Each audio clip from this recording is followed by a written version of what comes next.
রুহ যখন বের হবে, হাদিসে এসেছে নেককার মানুষের রুহটাকে রাখার জন্য আল্লাহ তাআলা জান্নাত থেকে একটা লাল রেশমি রুমালের কাপড় নিজে পাঠিয়ে দিবেন। তো জোরে সোরে সুবহানাল্লাহ পড়তে পারলেন না? মালাকুল মউত আপনার রুহকে রিসিভ করবে।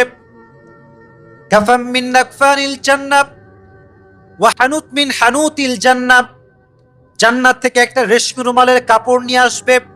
আপনার রুহটাকে নিয়ে মালাকুল মউত জান্নাতের ঠিকানা তথা ইল্লিনে চলে যাবে। সুবহানাল্লাহ পড়া। মৃত্যুর পরে কি হবে? আপনার বডিটা পড়ে থাকবে জমিনের উপরে। দেখবেন মরার সঙ্গে সঙ্গে মসজিদে এলান হওয়া শুরু হয়ে যায়, ঠিক না? অ্যানাউন্সমেন্ট, অমুকের বাবা,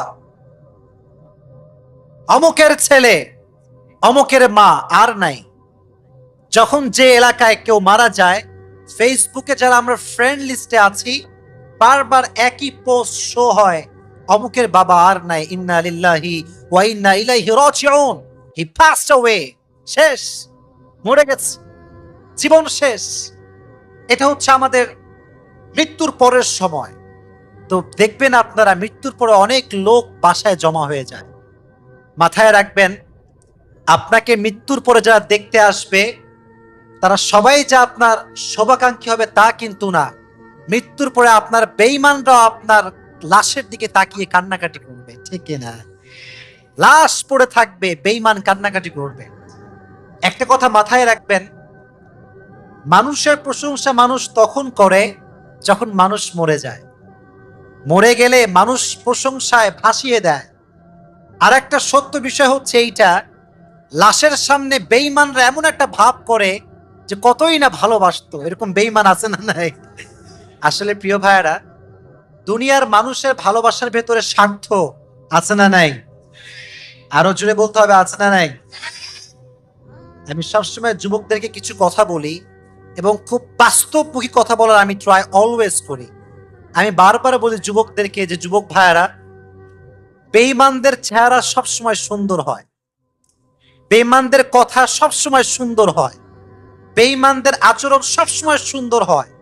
বেঈমানকে দেখলে বোঝায় যায় না যে সে সবচেয়ে বড় বেঈমান, ঠিক কিনা বল? অতএব যতদিন বেঁচে আছি বেঈমানের পাল্লায় পড়া যাবে না। যদি বেঈমানের পাল্লায় পড়েন, দুনিয়াও শেষ, আখিরাতও শেষ। তো আপনার লাশ যখন দাফন করা হবে, কবর থেকে যখন রেখে আপনাকে সবাই চলে যাবে, দুইজন ফেরেশতা আপনার কাছে আসবে। কয়জন ফেরেশতা? মুনকার নাকি? ফার্স্ট কোয়েশ্চেন হবে আপনার জন্য, মার রব্বুক, তোমার রব কে? বলেন তো আমাদের রব কে? আরো জোরে বলেন, রব কে? 2 নাম্বার প্রশ্ন, ওয়ামান নাবিয়্যু, তোমার নবী কে? বলেন মুহাম্মাদুর রাসূলুল্লাহ সাল্লাল্লাহু আলাইহি ওয়াসাল্লাম। থার্ড কোয়েশ্চেন হবে কি জানেন? ওয়ামা দীনুক, তোমার ধর্মের নাম কি? 3টা জবাব যে দিবে তার কি আর কোনো টেনশন আছে? তার কি আর কোনো চিন্তা আছে? শুরু হয়ে যাচ্ছে আমাদের পরকালের জগৎ। একটা কথা মাথায় রাখবেন, পরকালের কথা আসলেই 3টা জিনিস মাথায় রাখতে হবে। কয়টা? ওয়াজ কিন্তু একদম সাজানো গোছানো কথা, আমি বাড়তি কোনো কথা আমাদেরকে বলবো না ইনশাআল্লাহ। বলেন, পরকালের জীবনে কথা বলতে গেলে কয়টা বিষয় মাথায় আসে? 3টা। এক হচ্ছে বিলিভ ইন রেজারেকশন। রেজারেকশনস মিন আমাদেরকে আল্লাহর সামনে দাঁড়াতে হবে, আবার জীবিত হতে হবে। মরে গেলেই জীবনটা শেষ নয়, তারপরেও আর একটা জীবন। যুবক ভাইয়েরা, মুরব্বী আব্বা জানেরা, আছে না নাই? পুনরুত্থানে বিশ্বাস করতে হবে, নাম্বার 1। 2 নাম্বার বিষয় হচ্ছে বিলিভ ইন জাজমেন্ট। আল্লাহর সামনে যে হিসাব দিতে হবে আমলের, আল্লাহর সামনে যে দাঁড়াতে হবে আমল নিয়ে, এটারও একটা বিশ্বাস রাখার দরকার, আছে না নাই? সর্বশেষ পার্টটা হচ্ছে প্যারাডাইস এন্ড হেলফায়ার। আখিরাতে অপশন 2টা, হয় জান্নাতি হবেন না হয়, বলেন, হয় জান্নাতি হবেন না হয়, এর বাহিরে কোনো অপশন নেই। দুনিয়াতে আমাদের লাইফটা কখনো সুখ, কখনো দুঃখ, অথবা কখনো সুখ দুঃখ, দুটার মাঝামাঝি হয়। কিন্তু আখিরাতে কোনো চান্স নাই, হয় জান্নাতি না হয় জাহান্নামী। তাহলে কয়টা বিষয় জানলাম? আমি প্রশ্ন করছি, আমাকে উত্তর করেন। এক হচ্ছে পুনরুত্থানে বিশ্বাস, দাঁড়াতে হবে, 1 নাম্বার। 2 নাম্বার কি বলেছিলাম? হিসাব দিতে হবে। কি দিতে হবে? 3, হিসাব হওয়ার পরে হয়তো জান্নাত, নয়তো হয়তো জান্নাত, নয়তো। এবার আসেন প্রথম বিষয়টা হাইলাইট করি। পৃথিবীতে আল্লাহ তাআলা 2 ধরনের মানুষ রেখেছেন। নাম্বার 1 হচ্ছে বিলিভার্স পিপল, নাম্বার 2 হচ্ছে ডিনায়ার পিপল। একটা হচ্ছে ইমানদার আর একটা হচ্ছে বেঈমান। যারা ইমানদার তারা বিশ্বাস করে যে আল্লাহর সামনে দাঁড়াতে হবে, মরে গেলে আবার দাঁড়াতে হবে, উঠতে হবে। এই বিশ্বাস আমাদের মাঝে আছে না নাই? আছে। আমরা হলাম মুসলমান। আর কিছু আছে কাফের, তারা বলেছে না, খাও পিও মজে করো, মরনে কে বাদ কোই জিন্দগি নেই, এটাই শেষ, মরে গেলে আর উঠে যাবে না, শেষ। তারা বলে কি দেখেন, কোরআন বলছে وقال الذين كفروا أئذا كنا ترابا وآباؤنا أئنا لمخرجون। কাফেররা প্রশ্ন করছে আমাদের নবী, হে মুসলমানদের নবী, তুমি যদি সত্যি নবী হয়ে থাকো তাহলে আমাদেরকে জবাব দাও, আমরা যখন মরে ভূত হয়ে যাব, আমাদের 14 কোষ যখন মরে ভূত হয়ে যাবে, তখন কি আদৌ সম্ভব যে আল্লাহ আমাদেরকে আবার জীবিত করবেন? এটা কেমন করে সম্ভব? এটা হতে পারে না। এর কারণ, আচ্ছা বলেন তো আলীগঞ্জের ভাইরা, কবর থেকে কোনো লাশ উঠে চলে এসেছে, বাসায় কথা বলেছে এসে, এরকম কখনো হয়েছে? হয় নাই।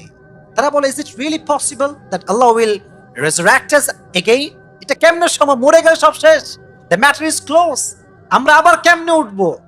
আল্লাহ 3টা জবাব দিয়েছে। কয়টা জবাব? 1, আল্লাহ বলছেন নবী হে বলে দেন, কুলিল্লাহু ইউহয়িকুম সুম্মা ইউমীতুকুম সুম্মা ইয়াজমাউকুম ইলা ইয়াউমিল কিয়ামাহ লা রাইবা ফীহি ওয়ালাকিন্না আকসারান নাসি লা ইয়ালামুন। আল্লাহ বলছেন নবী বলেন, জীবন দিয়েছে কে? বলেন না, জীবন দিয়েছে কে? মরণ দিবে কে? আল্লাহ বলছে আমি জীবন দিয়েছি, আমি মৃত্যু দিলাম, আবার আমি আল্লাহ তাআলা নিজেই কিয়ামতের ময়দানে সবাইকে ছোট্ট একটা ফুৎকার, যেটা হবে ভয়ঙ্কর, ট্রাম্পিট সাইলেন্ট, বিশাল বড় একটা আওয়াজের মাধ্যমে একটা আওয়াজ হবে, পৃথিবীর সমস্ত মানুষ আবার আল্লাহর সামনে জীবিত হয়ে দাঁড়িয়ে যাবে। এটা হচ্ছে দাঁড়াতে হবে, অবিশ্বাসের কিছু নাই। 2 নাম্বার জবাব দেখেন আল্লাহ কত সুন্দর জবাব দিচ্ছেন। আচ্ছা মনে করেন আপনি একটা অফিসে চাকরি করেন, আপনার অফিসের যিনি বস তিনি কোটি টাকার মালিক। কত টাকার মালিক? বলেন কত টাকার মালিক? কোটি টাকার মালিক। তো আপনার মালিকের কাছে যেহেতু কোটি টাকা আছে, আপনি গিয়ে যদি বলেন স্যার আমার বেতন হচ্ছে 10,000 টাকা, আমাকে 5,000 টাকা দেন, স্যার আপনি কি দিতে পারবেন না? আপনার পক্ষে কি দেওয়া সম্ভব না? স্যার বলবে, আরে পাগলা, আমি তো কোটি টাকার মালিক, তোমাকে চাকরি দিয়েছি আমি, পুরো কোম্পানি চালাই আমি, পুরো কোম্পানির মালিক হচ্ছি আমি, যেখানে আমি কোটি টাকা বেতন দেই সেখানে তো 5,000 টাকা কোনো বিষয় আমার কাছে না, ঠিক কিনা বলেন? আল্লাহ বলছেন কি দেখেন, হাল আতা আলাল ইনসানি হিনুম মিনাদ দাহর লাম ইয়াকুম শাইআন মাযকুরা। মানুষ কি সেই সময়ের কথা স্মরণ করতে পারে না? when he was nothing to mention, যখন সে উল্লেখ করার মতো কিছুই ছিল না। আজকে আমি অনেক বড়, লম্বা, চেহারা সুন্দর, এক সময় আমি ছোট্ট একটা নাপাক পানি ছিলাম, ঠিক কিনা বলেন যুবক ভাই? এই ছোট্ট নাপাক পানিকে স্টেপ বাই স্টেপ প্রথমে আল্লাহ দিলেন নাপাক পানি, তারপরে করলেন রক্তপিণ্ড, তারপরে করলেন গোশতপিণ্ড, আল্লাহ হাড্ডি দিলেন, স্ট্রাকচার দিলেন, রুহের ফুৎকার দিলেন, আমার ভেতরে হার্ট শুরু হয়ে গেল, ধুক ধুক ধুক, আমাকে জীবন দিল একজন, আওয়াজ দিয়ে বলেন তিনি কে? তো আল্লাহ বলছে আমি যদি তোকে তোর সামান্য নাপাক পানির থেকে জীবন দিতে পারি, মৃত্যুর পরে কি আমি আল্লাহ আবার তোকে উঠাতে পারি কি পারি না? 2 নাম্বার জবাব শেষ। 3 নাম্বার জবাব দেখেন, আল্লাহ লজিক দিচ্ছেন। লজিক, লজিক বোঝেন? লজিক মানে হচ্ছে যুক্তি। লজিক মানে কি? যুক্তি। আল্লাহ বলছে, কি সুন্দর কথা দেখেন, আমি তাফসীর করছি, কথাগুলো ভালো করে বুঝবেন। আচ্ছা আমাদের মাথার উপরে, একদম উপরে ওইটা কি আছে বলেন তো? আসমান। আল্লাহ বলছেন, আচ্ছা বান্দা বল তো, আনতুম আশাদ্দু খালকান আমিস সামাউ বানাহা, আল্লাহ বলছে আসমান বড় না মানুষ বড়, বলেন দেখি। বুঝি নাই। মানুষ বড় না আসমান বড়? জমিন বড় না মানুষ বড়? মাশাআল্লাহ, জমিন বড়, আসমান বড়। আল্লাহ বলছে আচ্ছা বলতো, আসমান সৃষ্টি করা কি কঠিন না তোকে সৃষ্টি করা কঠিন? বান্দা বলছে আল্লাহ আসমান তো অনেক বড়, হিসাবে তো আসমান সৃষ্টি করা কঠিন হওয়ার কথা। আল্লাহ বলছে আমি যদি আসমানকে সৃষ্টি করতে পারি, আবার ধ্বংস করতে পারি, তাহলে সে আল্লাহ কি তোকে জীবন দিতে পারে কি পারে না? তাহলে বোঝা গেল উঠতে একদিন হবে, একত্রিত হওয়া লাগবে। এখানে কোনো হিসাব কিংবা আমাদের এখানে কোনো প্রকার দ্বিধাদ্বন্দ্ব বা চুক্তি দেওয়া বা অস্বীকার করার কোনো ওয়ে আমাদের কাছে আর থাকতে পারে। তাহলে বোঝা গেল আল্লাহর সামনে দাঁড়াতে হবে, এক নাম্বার। এবার আসেন আমাদের একটা গুরুত্বপূর্ণ কথা, এবং এখানে আপনাদের অনেক কথা আপনারা পেয়ে যাবেন। তাকবীর দেন, লিল্লাহি তাকবীর। আবার দেন, লিল্লাহি তাকবীর। আমরা সবাই আল্লাহর সামনে দাঁড়িয়ে গিয়েছি। এখানে মনে হয় বেশি যুবক এসেছো তোমরা, বেশিরভাগই যুবক, মাশাআল্লাহ। সবাই আল্লাহর সামনে দাঁড়িয়ে গিয়েছি কেন? হিসাব দিতে হবে। 2 নাম্বার স্টেপ কি ছিল? হিসাব। মিজান দেওয়া হবে, মিজান, হিসাবের পাল্লা দেওয়া হবে।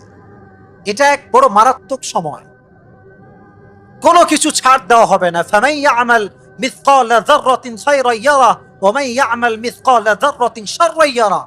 শস্য দানা পরিমাণ যদি কেউ আমল করে থাকে, সে আমলটাও সেদিন ভারীতে ওজন হয়ে যাবে। সুবহানাল্লাহ পড়লেন না?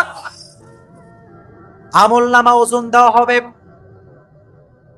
যারা আমল নামা ভারী হয়ে যাবে, একটা ঘোষণা দেওয়া হবে, ফুলান ইবনু ফুলান, অমুকের ছেলে অমুক, কনগ্রাচুলেশন, সুস্বাগতম। কেন সুস্বাগতম? বলে আল্লাহর জান্নাত তোমার জন্য আজকে অবধারিত হয়ে গিয়েছে। সুবহানাল্লাহ। আমি জাস্ট একটু আপনাদেরকে অভিনয় করে দেখাচ্ছি। অভিনয় বলছেন, অভিনয় হাদিস থেকে বলছি। আচ্ছা মনে করেন আমি একজন এসএসসি পরীক্ষার্থী, এসএসসি এক্সাম দিব, এক্সাম দিয়ে ফেলেছি। যখন আমি আমার এক্সামিনেশনের যে পরীক্ষার রেজাল্ট আমি পেয়ে গিয়েছি, মনে করেন জিপিএ 5 পাইছি। কি আলীগঞ্জের ভাইরা কথা বলেন, কি পাইছি? আমি কি দুঃখ পাবো না খুশি হব? আমি বলবো ফেসবুকে, আরে আমি তো পাস হয়ে গিয়েছি, জিপিএ 5 পেয়ে গিয়েছি, কাগজ নিয়ে সবাইকে দেখাবো, ভাই got GPA 5, do you know that আমি জিপিএ 5 পাইছি ভাই, জানেন? সবাইকে বলবো। Yeah, the matter is like that. কিয়ামতের কঠিন ময়দানে যখন কারো হিসাবের নেক আমলটা ভারী হয়ে যাবে, সে আমলনামা যখন ডান হাতে পাবে, সে একটা চিৎকার দিবে, হ্যাঁ উমুকরাউ কিতাবিয়া, হ্যাঁ উমুকরাউ কিতাবিয়া। তার একটা খুশির চিৎকারে আশেপাশের সব মানুষ তার কাছে চলে আসবে, এসে বলবে, ভাই হোয়াট হ্যাপেন্ড, কি হয়েছে তোমার, ওয়াই ইউ আর শাউটিং, এত আওয়াজ করছো কেন? বলছে, আরে ভাই দেখেন, আমি তো জান্নাতে যাওয়ার সার্টিফিকেট পেয়ে গেছি। জোরে সোরে সুবহানাল্লাহ পড়তে পারলেন না? আমি কিন্তু চিত্র বলছি, নকশা। এটা চিত্র, এটা নকশা, এটা এরকমই হবে। তো সবাই অবাক, বলবে, ভাই আপনি ডান হাতে পেপার কেমন করে পেলেন? আমরা তো কেউ পাই নাই, আপনি কেমন করে পেলেন? কোরআন বলছে, কোরআন। সে বলবে, ইন্নী যনানতু আন্নী মুলাকিন হিসাবিয়া, আমি জানতাম হিসাব আমাকে দেওয়া লাগবে, আমি জানতাম দাঁড়াতে আমাকে হবে, আমি জানতাম একদিন আমাকে আল্লাহর সামনে দাঁড়িয়ে আমার প্রত্যেকটা কাজের হিসাব দেওয়া লাগবে। আমি গুনাহ করি নাই, সুদ খাই নাই, ঘুষ খাই নাই। এটা বলতে বলতেই পেছন থেকে আওয়াজ আসবে, ফাহুয়া ফি আইশাতির রাদিয়া, তোমার কথা বলার টাইম নাই, জান্নাত তোমার জন্য অপেক্ষায় বসে আছে। সুবহানাল্লাহ পড়া।